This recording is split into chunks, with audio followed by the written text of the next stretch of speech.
નમસ્કાર મિત્રો, દેશ અને દુનિયાના તાજા સમાચારમાં તમારું સ્વાગત છે। સૌથી મોટા સમાચાર સામે આવી રહ્યા છે લંપી વાયરસના। રાજ્યમાં લંપી વાયરસનો પ્રકોપ જોવા મળી રહ્યો છે। ઉમરગામ અને વાપી તાલુકામાં છેલ્લા 20 દિવસમાં 1 વર્ષથી નાની ઉંમરના રખડતા પશુઓમાં લંપી વાયરસના લક્ષણો જોવા મળી રહ્યા છે। હાલ ઉમરગામમાં 20 અને વાપીના રાતા પાંજરાપોળમાં 9 શંકાસ્પદ પશુઓને તાત્કાલિક સારવાર અપાઈ છે। બીજી તરફ ઉમરગામમાં 3000, વાપીમાં 1000 અને વલસાડ તાલુકામાં 1500 પશુઓનું વેક્સિનેશન પણ કરવામાં આવ્યું છે। મિત્રો, અન્ય મહત્વના સમાચારની વાત કરીએ તો હાલ મોટાભાગના રોડ અને રસ્તા તેમજ એસટી બસના રૂટ કાર્યરત છે। હવામાન વિભાગની આગાહી અનુસાર રાજ્યમાં ભારે વરસાદ બાદ રોડને ભારે નુકસાન થયું છે। ચાલુ વર્ષે ચોમાસાની સિઝનમાં સ્થાનિક વહીવટીતંત્ર, એસડીઆરએફ, એનડીઆરએફ દ્વારા અત્યાર સુધીમાં 10 જિલ્લામાંથી 4278 નાગરિકોનું સલામત સ્થળાંતર જ્યારે 685 નાગરિકોનું રેસ્ક્યુ કરવામાં આવ્યું છે। રાજ્યમાં હાલ મોટાભાગના રોડ અને રસ્તા તેમજ એસટી બસના રૂટ કાર્યરત છે। મિત્રો, અન્ય મહત્વના સમાચારની વાત કરીએ તો નળ સે જળ યોજના ફેલ। છોટાઉદેપુર જિલ્લામાં સરપંચોના સન્માન કાર્યક્રમમાં ધારાસભ્ય જયંતિ રાઠવાએ સ્ફોટક નિવેદન આપ્યું છે। સરપંચોને સંબોધતા જણાવ્યું હતું કે છોટાઉદેપુર જિલ્લામાં નળ સે જળ યોજના ફેલ ગઈ છે। બહારના કોન્ટ્રાક્ટરો સરપંચો સાથે મળીને પૈસા ખાઈ ગયા છે। આપણે કામગીરીનું દેખરેખ ન રાખ્યો એટલા માટે આમ થયું છે। ગુજરાત પેટર્નમાં પણ નળ સે જળ યોજના 100% પૂર્ણ થઈ ગયા છે, એમ છતાં પાણી પુરવઠાની ગ્રાન્ટ બંધ થઈ ગઈ છે। મિત્રો, અન્ય મહત્વના સમાચારની વાત કરીએ તો બોટાદમાં ખાડાનું રાજ જોવા મળી રહ્યું છે। બોટાદ શહેરમાં ભારે વરસાદ નોંધાયો છે। વરસાદને કારણે બોટાદ શહેરના રસ્તાઓની હાલત બિસ્માર થઈ ગઈ છે। રોડ પર ખાડા અને પાણી ભરાઈ જવાને કારણે વાહન ચાલકો અને રાહદારીઓને ભારે હાલાકી થઈ રહી છે।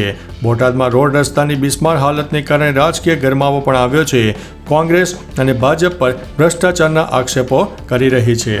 મિત્રો, અન્ય મહત્વના સમાચારની વાત કરીએ તો ભારતમાં ભૂકંપના આંચકા અનુભવાયા છે। ગઈકાલે ભારતના 4 રાજ્યોમાં ભૂકંપ આવ્યા હતા।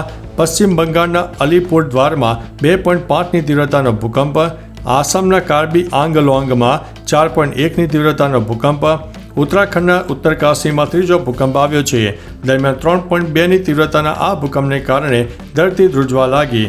ચોથો ગુજરાતના કચ્છમાં 2.7ની તીવ્રતાનો ભૂકંપનો આંચકો નોંધાયો છે। સદનસીબે આ ભૂકંપને કારણે કોઈ જાનહાનિ કે સંપત્તિનું નુકસાન થયું નથી। મિત્રો, અન્ય મહત્વના સમાચારની વાત કરીએ તો રાજકોટ રાજ્યમાં વધુ એક પોન્જી કૌભાંડ સામે આવ્યું છે। રાજકોટમાં રાજ્યમાં વધુ એક પોન્જી કૌભાંડ સામે આવ્યું છે। રીસેટ વેલ કંપનીના નામે ચાલતું કૌભાંડ સામે આવ્યું છે। 5% વળતર આપવાની લાલચ આપીને રોકાણકારો પાસે રૂપિયા ખંખેર્યા હતા। વર્ષ 2017થી આ કૌભાંડ ચાલતું હોવાનું સામે આવ્યું છે। સંજય માગરોલિયા નામનો શખ્સ આ કૌભાંડ ચલાવતો હતો।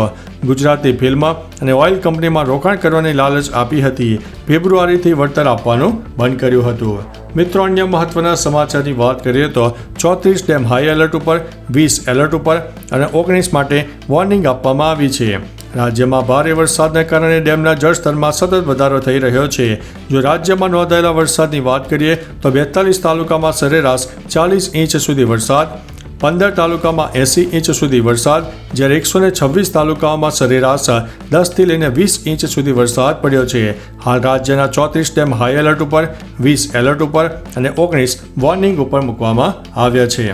મિત્રો, અન્ય મહત્વના સમાચારની વાત કરીએ તો વરસાદના વિરામ બાદ રસ્તાઓનું રિપેરિંગ હાથ ધરવામાં આવ્યું છે। સુરત શહેર અને જિલ્લામાં પડેલા ભારે વરસાદને કારણે રોડને ભારે નુકસાન થયું છે। હવે સુરત માર્ગ અને મકાન વિભાગની પેટા વિભાગ નંબર 2 સુરત દ્વારા કડોદરા સ્થિત વરેલી ગામ પાસેના કડોદરા સુરત રોડ પર વરસાદમાં અસર પામેલા રોડનું પેવર બ્લોક દ્વારા પેચવર્ક કરીને રસ્તાઓનું રિપેરિંગ કામ હાથ ધરવામાં આવ્યું છે। રોડનું મરામત કામ થતાં વાહન ચાલકોને રાહત થઈ છે। મિત્રો, અન્ય મહત્વના સમાચારની વાત કરીએ તો વિશ્વામિત્રી પ્રોજેક્ટમાં ભ્રષ્ટાચારની સ્ટેટ વિજિલન્સ તપાસ કરશે। વિશ્વામિત્રી નદી પ્રોજેક્ટમાં ભ્રષ્ટાચારની સ્ટેટ વિજિલન્સની તપાસની માંગ કરવામાં આવી છે। આ મામલે કલેક્ટર અનિલ ધમેલિયાને આવેદન અપાયું છે। હવે આ અંગે કલેક્ટરે ગંભીર નોંધ લઈને તુરંત સ્ટેટ વિજિલન્સ કમિશનરની કચેરી ખાતે પત્ર લખ્યો છે। આ પત્ર બાદ સ્ટેટ વિજિલન્સની ટીમ વિશ્વામિત્રી પ્રોજેક્ટમાં ભ્રષ્ટાચારની તપાસ કરે તેવી પણ શક્યતાઓ સેવાઈ રહી છે। મિત્રો, અન્ય મહત્વના સમાચારની વાત કરીએ તો તમે આદિવાસીઓને તોડવાનું કામ કરો છો. વલસાડના સાંસદ ધવલ પટેલે ચૈતર વસાવા પર ગંભીર આરોપો લગાવ્યા છે. તેમણે જણાવ્યું છે કે આદિવાસી સમાજની વિરોધમાં ચૈતર વસાવા કામ કરી રહ્યા છે. બોળા આદિવાસીઓને ભરમાવશો પ્રયત્ન કરી રહ્યા છે. આમ આદમી પાર્ટીને આદિવાસી લોકો ગમતા નથી. મિત્રો, અન્ય મહત્વના સમાચારની વાત કરીએ તો બુલેટ ટ્રેન પ્રોજેક્ટ દમણગંગા નદી ઉપર પુલનું બાંધકામ પૂર્ણ. Mumbai Ahmedabad bullet train project પર કામ પૂરજોશમાં ચાલી રહ્યું છે. જેમાં Mumbai Ahmedabad bullet train project માટે ગુજરાતના વલસાડ જિલ્લામાં દમણગંગા નદી પરનું પુલનું બાંધકામ પૂર્ણ થયું છે. પ્રોજેક્ટ હેઠળ 21 નદી પુલમાંથી પૂર્ણ થયેલો આ 16મો નદી પુલ છે. વલસાડ જિલ્લામાં સ્થિત તમામ 5 નદી પુલ હવે પૂર્ણ થઈ ગયા છે. મિત્રો, અન્ય મહત્વના સમાચારની વાત કરીએ તો દાહોદ મનરેગા કૌભાંડને લઈને મોટા સમાચાર. દાહોદ મનરેગા કૌભાંડના મોટા સમાચાર સામે આવ્યા છે. મંત્રી બચુ ખાબડના પુત્રો બળવંત અને કિરણના શરતી જામીન મંજૂર કરી દેવામાં આવ્યા છે. મિત્રો, અન્ય મહત્વના સમાચારની વાત કરીએ તો રાજકોટવાસીઓનું એલાન, રોડ નહીં તો ટોલ નહીં.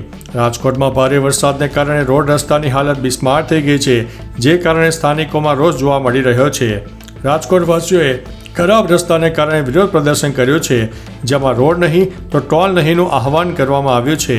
શહેરના ખરાબ રસ્તાઓ, ટ્રાફિક જામના મુદ્દે કલેક્ટરને આવેદન આપીને સમસ્યાનો હલ કરવાની માંગ કરવામાં આવી છે. તો ચાલો મિત્રો, ફરીથી દેશ અને દુનિયાના સુપરફાસ્ટ સમાચાર લઈને મળતા રહીશો. ત્યાં સુધી અમને રજા આપશો. નમસ્તે.